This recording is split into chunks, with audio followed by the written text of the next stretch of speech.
जो सनातन अव्यक्त भाव है वह परम पुरुष दिव्य के सब भूतों के नष्ट होने पर भी नष्ट नहीं होता।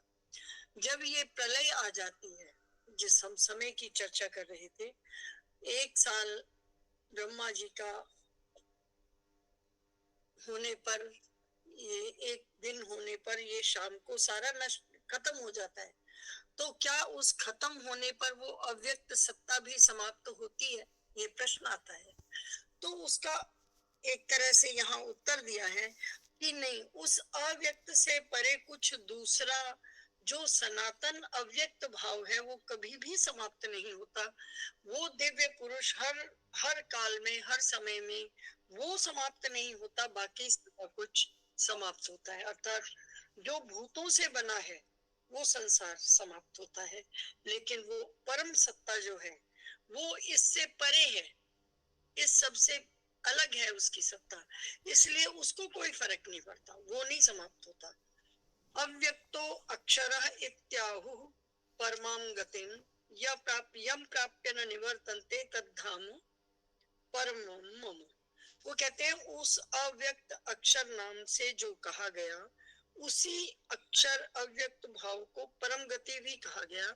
जिस सनातन को अव्यक्त भाव, जिस सनातन यानी सनातन मतलब जो प्राचीन काल से है और आगे भी रहेगा, जिसका आदि और अंत नहीं है, वो सनातन है। और वही हमारा धर्म है, जिसका कोई ये नहीं बता सकता किसने शुरू किया।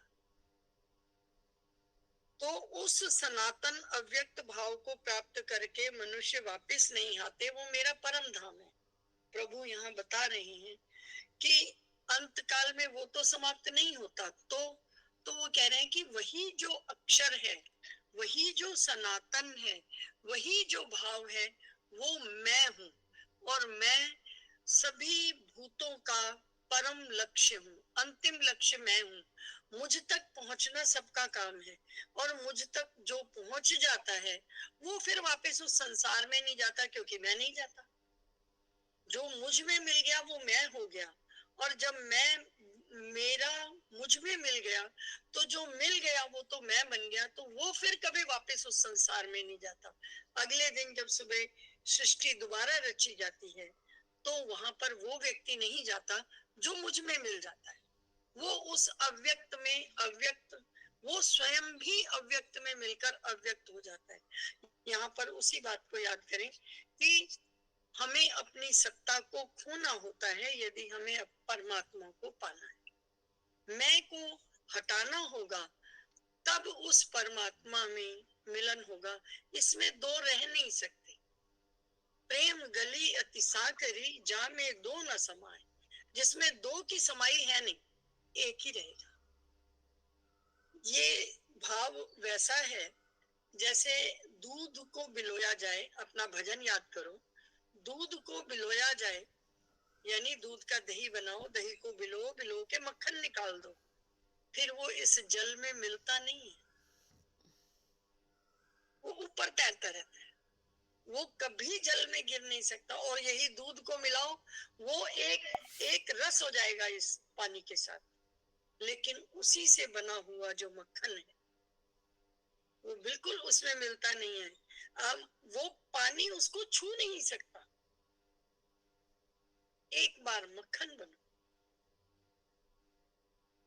मन्ना इस तरह श्याम जी नु पाईदा, पहले अपना आप गवाईदा। तो वही दूध है। अगर दूध पानी में मिलाओ तो पानी के साथ एक सार होके पानी को बढ़ा देगा और एक सार हो जाएगा, दूध पानी और पानी दूध बन जाएगा, उसमें ये गुण है। लेकिन उसी दूध का आप जमाओ, बिलो और मक्खन बना लो। इसका मतलब क्या है? पहले उसको जमाओ, सारी इंद्रियों को इकट्ठा करो, जमाओ, जमाने के बाद उस चित्त को इतना शुद्ध करो, उसको मथानी से मथो, उसमें एक चिंतन पैदा हो, और उस चिंतन को अपने चित्त में रखकर उस चिंतन से उस जब मक्खन निकलेगा, फिर आप उसे पानी में डालो, कीचड़ में डालो, कहाँ डालो, कभी छुएगा नहीं, वो अपनी अलग सत्ता रखेगा, वरना इस तरह श्याम जी प्रभु को ऐसे पाया जाएगा। जब हम स्वयं की सत्ता को समाप्त कर देंगे, जब मैं नहीं रहेगा, जब तक मैं और मेरा है तब तक तो तय और तेरा ही है ना।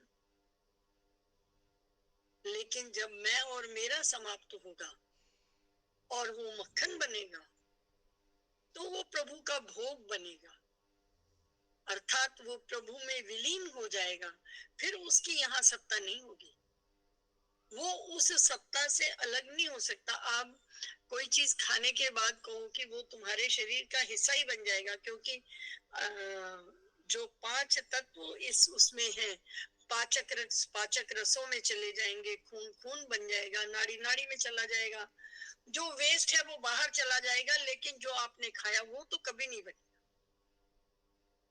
इसी तरह जो परमात्मा के शरण में हो गया, जो परमात्मा के चिंतन में हो गया, जो परमात्मा की गति की तरफ बढ़ गया, वो ये कहते हैं वो व्यक्ति मुझ में अव्यक्त सनातन भाव से मिलने के बाद यहाँ फिर नहीं आता।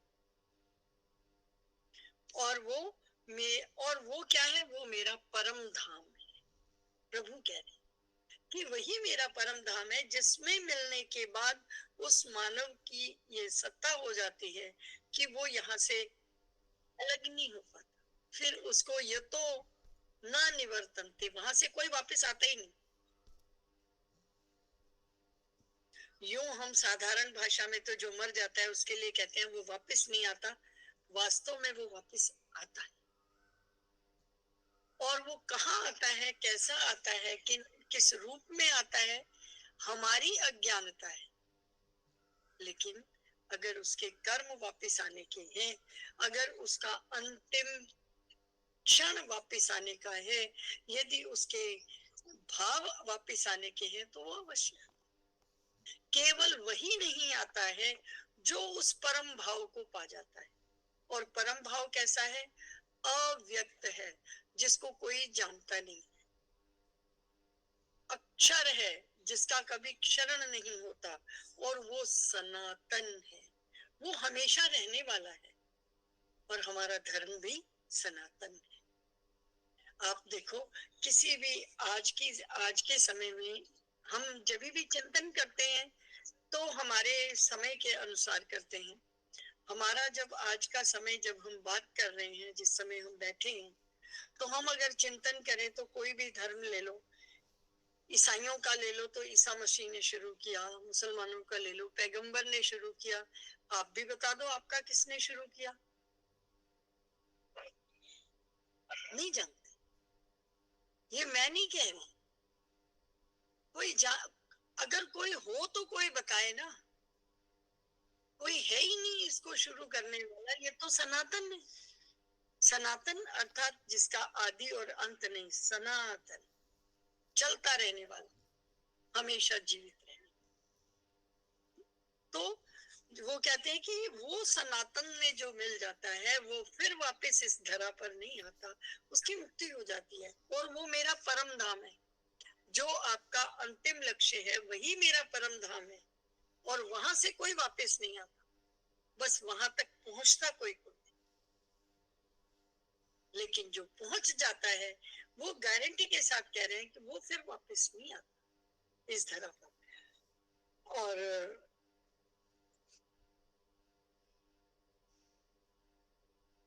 कुछ गायब हो गया। पुरुषः स परः पार्थ भक्त्या लभस्त्वनन्यया यस्यांत स्थानि भूतानि येन सर्वमिदं ततम्। कहते हैं, हे पार्थ, जिस परमात्मा के अंतर्गत सारा ये जगत है, सर्वभूत मतलब क्षेत्र, जल, पावक, गगन, समीर, ये पांचों ही महाभूत जिसके अंतर्गत हैं, जिसके अंडर हैं, या जिसका नियंता स्वयं प्रभु है, वो सच्चिदानंद घन परमात्मा से ये जगत परिपूर्ण है। यह सनातन अव्यक्त परम पुरुष को अनन्य भक्ति भाव से ही प्राप्त हो सकता है। अब प्रभु कहते हैं कि उसको पाया कैसे जा सकता है। देखा जाए तो अभी तक प्रभु ने यही ही बताया है कि कौन कौन मुझको पाने का अधिकारी, कैसे मुझे पाया जा सकता है, और जो मुझको पा जाता है वो वापस नहीं आता। अब बता रहे हैं कि मुझे कैसे पाया जा सकता है। तो वो कहते हैं कि जिस परमात्मा के अंतर्गत ये सारे भूत हैं, ये जितनी भी सृष्टि है, जितनी जड़ चेतन, जल चल थर चर नभ चर नाना, जय जड़ चेतन जीव बियाना, ये जितने भी हैं ये सब उस परमात्मा के नियंत्रण में है। परमात्मा उसके नियंता है। तो उस सच्चिदा, तो अब यहाँ पर आकर ये भाव आ जाना चाहिए, अब ये समझ में आ जाना चाहिए कि सारा जगत उसी से व्याप्त है, उसके अलावा नहीं है। हम ये सब पढ़ चुके कि जब ब्रह्मांड में से ब्रह्म को निकाल दिया जाए तो यहाँ क्या है? कुछ भी नहीं। उस ब्रह्म के साथ ही ये ब्रह्मांड है। हम बोल रहे हैं क्योंकि इसमें सच्चिदानंद है।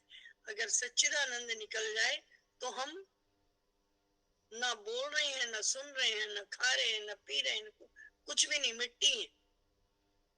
मिट्टी के खिलौने में से आपने बहुत सुंदर सी मूर्ति बनाई, आपने हाथ तोड़ दिए, पैर तोड़ दिए, मुंह तोड़ दिया और गिरा दिया, मिट्टी मिट्टी में मिल गई। फिर उसमें मूर्ति कहाँ है? आप उसमें से मूर्ति निकाल दो तो कुछ नहीं बचता, जीरो।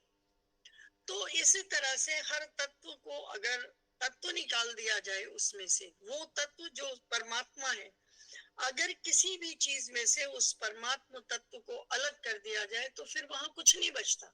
इसका अर्थ क्या है? इसका अर्थ है कि ये चराचर जगत उस परमात्मा तत्व से व्याप्त है, उसके अतिरिक्त किसी भी चीज की सत्ता नहीं है। और अगर किसी की सत्ता नहीं है तो ये मान लो कि उस परम सत्ता को यदि हम पाना चाहते हैं, उसके धाम जाना चाहते हैं, तो हमें उसको अनन्य भक्ति करनी पड़ेगी, जैसी किसी अन्य नर की हो। अर्थात हमारा सोवत जागत शरण तुम्हारी, हर श्वास में उसका नाम आए। श्वासों की एक माला है जो हर समय चलती है।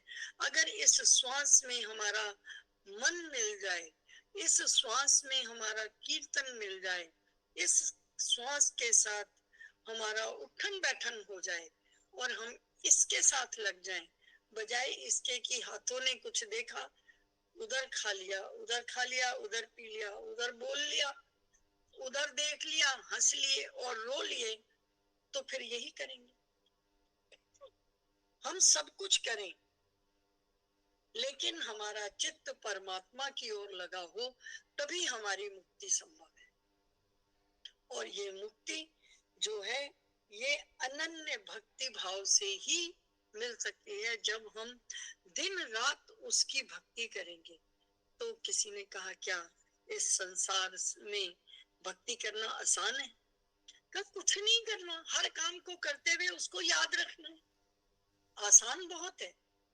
लेकिन आपको अपनी वृत्तियों को मोड़ना होगा, ताकि उस नाम के साथ, उस श्वास की माला के साथ आपकी माला मिल जाए। बस जिस दिन उस श्वास में ही आप माला फेरने लग जाओगे, आपका गुरु मंत्र उस श्वास के साथ चलने लग जाएगा, आपका मंत्र, आपकी पूजा, आपकी भक्ति उस श्वास के साथ, उस प्रभु के साथ मिल जाएगी। उस समय आपको उससे मिलने से कोई रोक नहीं पाएगा। किसी ने कहा कितनी माला करनी चाहिए? उन्होंने कहा कि माला तो तुम आधी भी मत करो, बस जब श्वास आए तो उसका नाम आए, श्वास जाए तो उसका नाम जाए। बस इस श्वास के साथ जब सब कुछ जाएगा तो ये माला ही साथ चली जाएगी, फिर आपको कुछ नहीं करना पड़ेगा। जपो हरि नाम की माला, यही सच्चा सहारा है। ये माला रंग लाएगी, समय पर काम आएगी। पकड़ लो हाथ बनवारी, नहीं तो डूब जाएंगे। और जो उसके साथ जुड़ा होता है वो कहता है मेरा कुछ नहीं बिगड़ना, तेरा नाम खराब हो जाएगा। क्योंकि सब इस बात के, सबने देखा है कि माला तेरी थी, इसलिए उस माला पे फिर यही सहारा है, कुछ साथ नहीं जाने वाला है। हम उस सारे सामान को हर पल इकट्ठा करते हैं जो साथ नहीं जा, और उस सामान को हम इकट्ठा करना शुरू करें जो हमारे साथ जाने। लेकिन इसका अर्थ ये नहीं है कि इस संसार को छोड़कर, किसी ने कहीं भी पूरी गीता में ये नहीं कहा है कि घर छोड़ दो। ये जरूर कहा है, ना घर छोड़ो ना हरि को विसारो। हरि को भी मत विसारो और घर भी नहीं छोड़ो।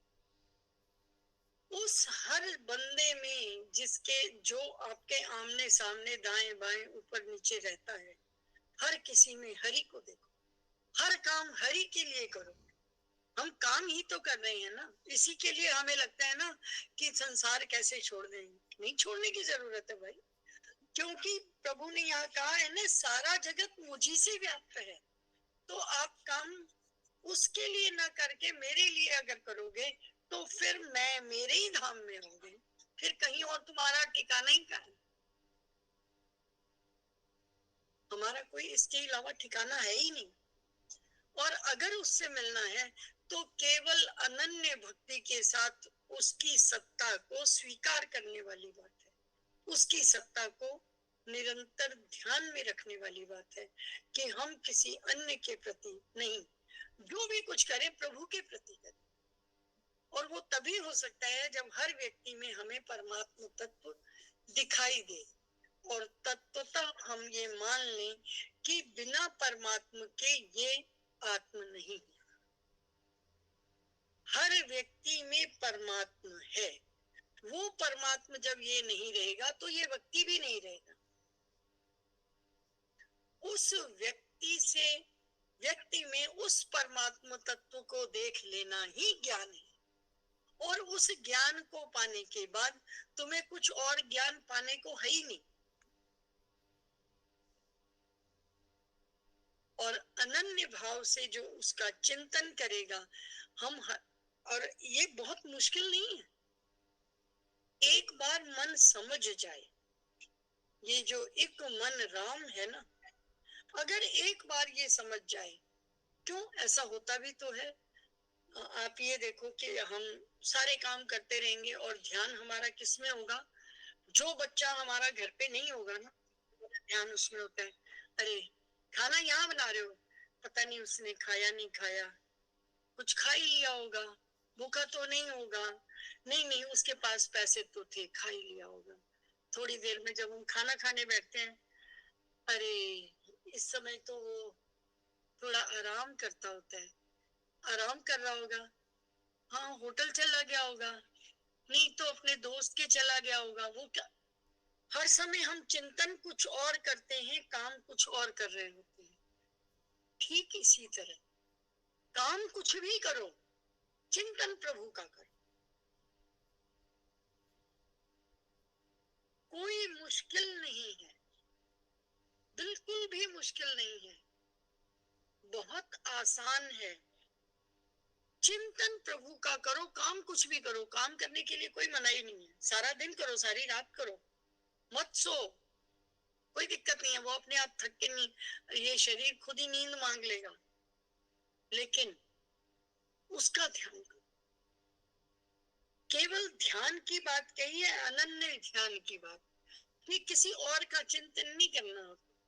चिंतन क्या करना है, वो जैसे आप घर में खाना बना रहे हो, झाड़ू लगा रहे हो, पोछा लगा रहे हो, डस्टिंग कर रहे हो, और याद किसकी आ रही है, जो बेटा यहाँ नहीं है, जो सामने नहीं है, उसको याद कर करके सोचे जा रहे हो, अब वो ये कर रहा होगा, अब ये कर रहा होगा।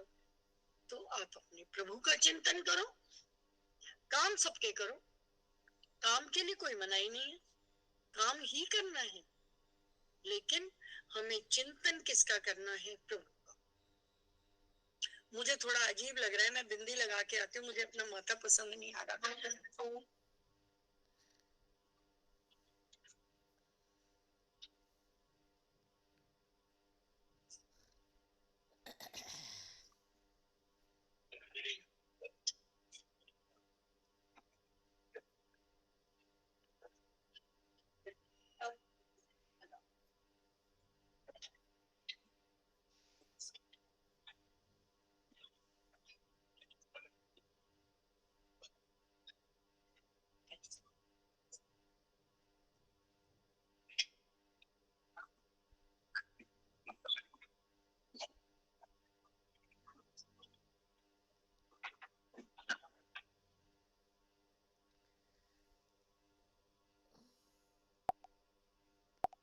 श्री कृष्ण गोविंद हरे मुरारी, हे नाथ नारायण वासुदेवा।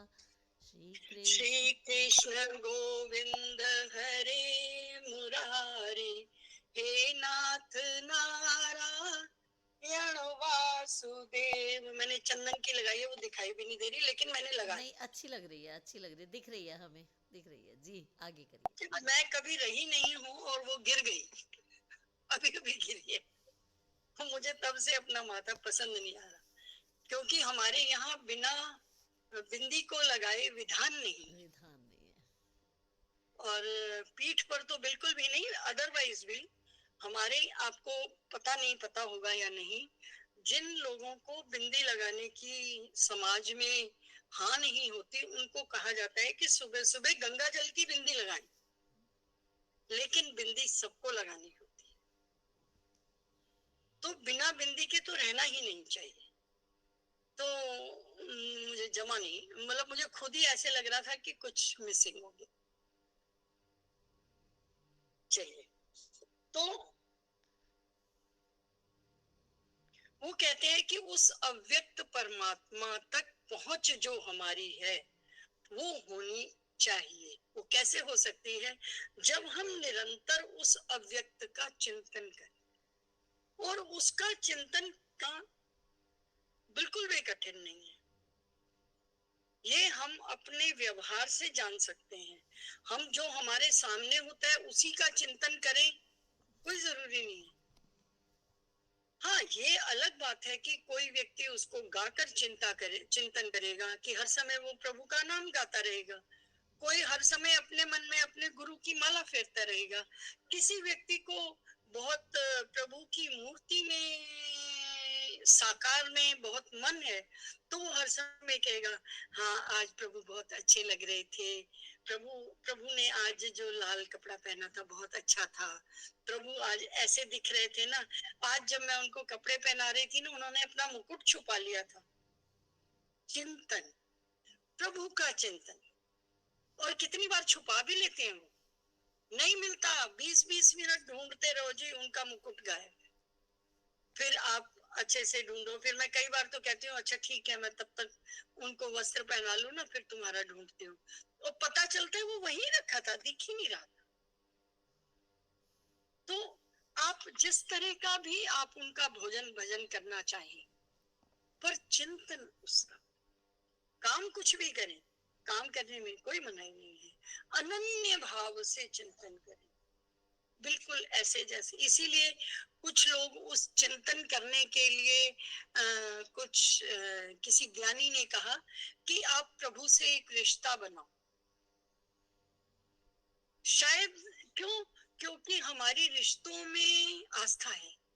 हम किसी रिश्ते से ही किसी बंदे को याद करते हैं, तो कहते हैं कोई बात नहीं, तो प्रभु से रिश्ता बनाओ, किसी बहाने भी करो, याद करो, प्रभु का चिंतन करो, रिश्ता बना के करो, बेटे की तरह करो, बाल गोपाल की तरह करो, अपने किसी भी भाई बना के करो, पिता बना के करो, पुत्री बन के करो,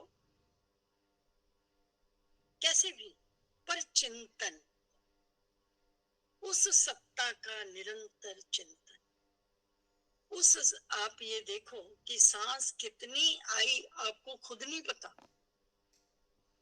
लेकिन हर समय आती है। इसका मतलब सांस वाली जितनी भी अ, क्या कहना चाहिए, जितने भी कलपुर्जे सांस वाले हैं, वो 24 घंटे में कभी आराम नहीं करते, कभी आराम नहीं करते, हर समय अपने काम में लगे रहते हैं। आप सो जाते हो तभी भी वो जागते हैं, तुम जागते हो तभी भी वो जागते हैं, तुम खाते हो, पीते हो, नहाते हो, कितने काम करते हो। वो अपने काम में मस्त हैं, उनको कोई भी काम डिस्टर्ब भी नहीं करता, वो लगे रहते हैं अपने काम में। अनन्य भाव से वो सांस आती जाती रहती है, उसी तरह अनन्य भाव से। इसीलिए जब भी हम कहते हैं तो हम कहते हैं, श्वास श्वास में हो सुमिरन तेरा, यूं बीत जाए जीवन मेरा। कि मेरा जीवन कैसा बीते, जैसे श्वास आ रही है ऐसे ही तेरा चिंतन आ जाए प्रभु, मेरी जिह्वा से तुम्हारा नाम हटे ही नहीं। तो फिर अंत काल की क्या बात है, फिर तो हर समय उसी का चिंतन है, फिर मृत्यु कभी भी आए उसका चिंतन हटेगा ही नहीं। और आप ये सोचो कि होल लाइफ आप कुछ और करो और अंत में चिंतन आ जाए, तो ये थोड़ा कठिन काम है। लेकिन हर समय उसका चिंतन आए, ये आसान काम है। और फिर ये क्या सोचना, जब हर समय उसका चिंतन हो रहा है, तो फिर ये सोचने की हमें आवश्यकता नहीं होगी कि अंत काल में उसका चिंतन आए, फिर तो हम चिंतन कर ही रहे हैं।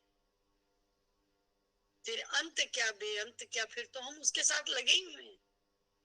मुक्ति होने का अर्थ मरना नहीं है, मुक्ति होने का अर्थ प्रभु से एकाकार हो जाना है, हर जगह उस तत्व की उपस्थिति का भान, हर समय उसका चिंतन, यही मुक्ति है। यही ज्ञान ही मुक्ति है कि प्रभु सब जगह है। जब वो नहीं है तब कुछ नहीं है, अगर वो है तो सब कुछ है। सब कुछ है इसीलिए क्योंकि वो है। और उस सत्ता को निरंतर याद रखना, यही हमारा ज्ञान है, यही मुक्ति और यही परम धाम है। श्री कृष्ण गोविंद हरे मुरारी, हे नाथ नारायण वासुदेव, श्री कृष्ण